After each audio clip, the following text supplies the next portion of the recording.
biological causes of developmental disabilities that are evident in childhood.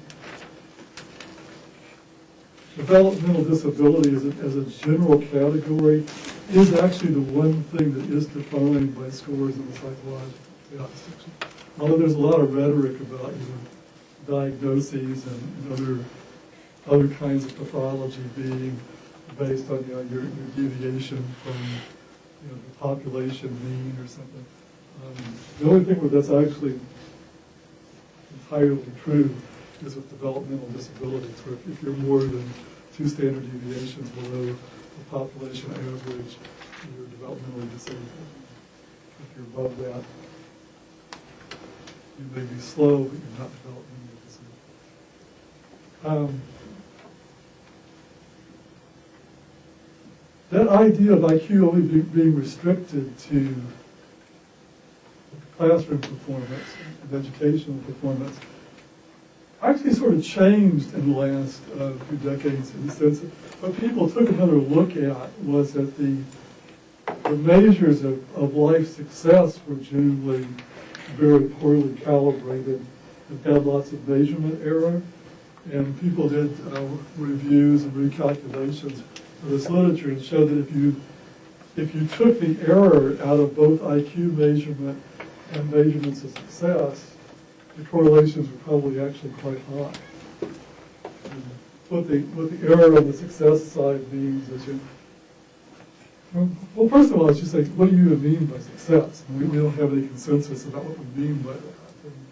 And one thing people can take is how much money you make, and you can get into arguments about how clearly defined that is, or how accurate reporting you get on that. And if you try to get more like supervisor evaluations and other kinds of things, you can show that there's a lot of error measurement across supervisors will give you different ratings. The same supervisor at different times might give people different ratings. Promotions happen for all kinds of reasons and so forth. There tends to be a lot of lack of definition and just sloppiness and success. So it's gotten rethought some, and as you'll see in the readings for next week as we talk about kind of everyday performance, in older adults as well, there's been some demonstrations of the relationship of intelligence to sort of everyday functioning in domains that you wouldn't think of as being obviously related to academic intelligence in any way. There's also one researcher out there who's been arguing for a while that a lot of variation of health behavior is intelligence related. And I think she argues that actually all of the variance that you would attribute to educational level is education as a proxy for intelligence.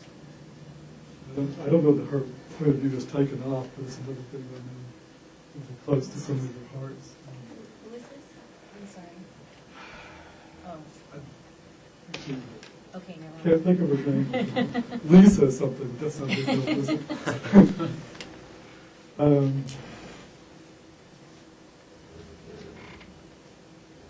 So as I said, later, the initial social concern was Army recruits, and you've got this 1930s era paper about that. And then David Wexler came along against the Wexler intelligence test.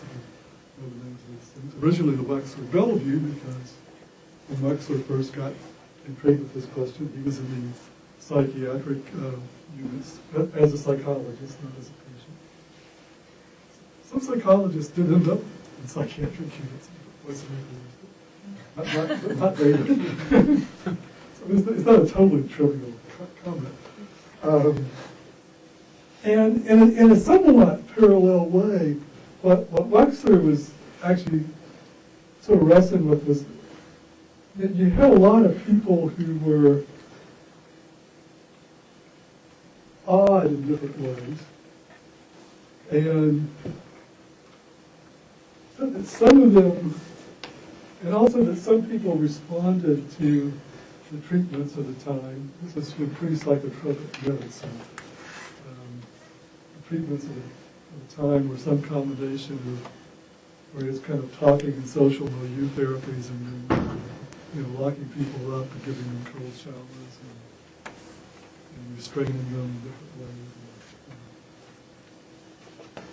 Get the opportunity to see like a museum where they have old psychiatric treatments. It's both interesting and somewhat chilling. It's a little bit like many of them we would now think of as torture. Anyway, some people benefited and some didn't. And he thought that this kind of fell out in some ways, that some of the people who didn't benefit were people who had been screened out of going to school very long because they didn't do well in school. So people that we would now think of as developmentally disabled or developmentally delayed. And other people were people who had head injuries of different kinds, or other evidence of brain damage. And this is the 1930s, so it's pretty much had a pretty clear-cut evidence of brain damage. And so he got interested in using these intelligence tests, which so far had, the exception of sort of the spin-off of the Army Alpha, had basically been used with children to see if you could identify people who weren't going to be smart enough to benefit from psychiatric treatment, and or identify specific deficits of people who have brain damage from which they weren't going to recover. This was also in the 30s, and that's always important in this history, is in the 30s people were still thinking very much in terms of there being like organic brain syndrome kinds of problems, and then everything that didn't have a real clear cut sort of brain damage kind of, or brain disease sort of origin was functional.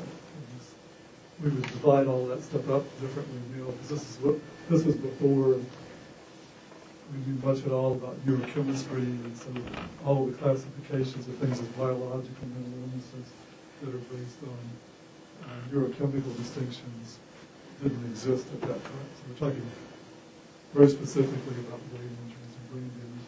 And because the focus was primarily on young adults, you're mostly talking about people with focal limited brain damage. And to this day, this is what neuropsych, most of neuropsych is about.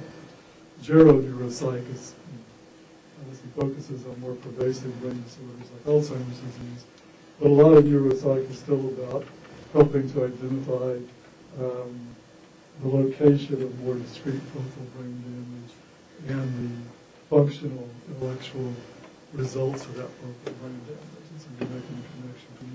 You've got this part of your brain is going, so what can you no longer do?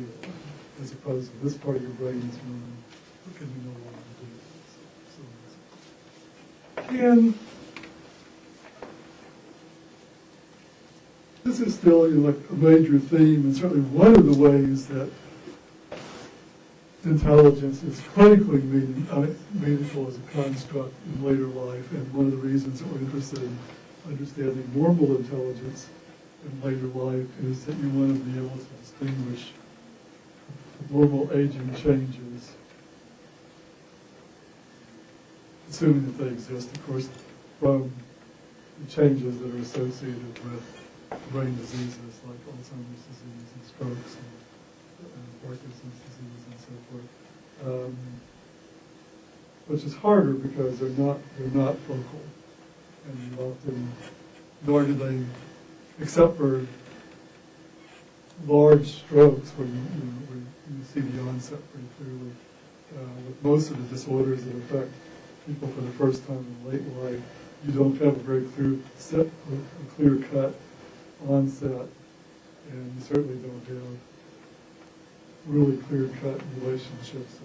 You don't have focal brain damage, you have more generalized pervasive brain damage, and usually not very clear-cut relationships between the place and the symptoms. Although there are some ideas about that that are different that we'll get to when we talk about dementia later on. depends on whether you think Alzheimer's follows a certain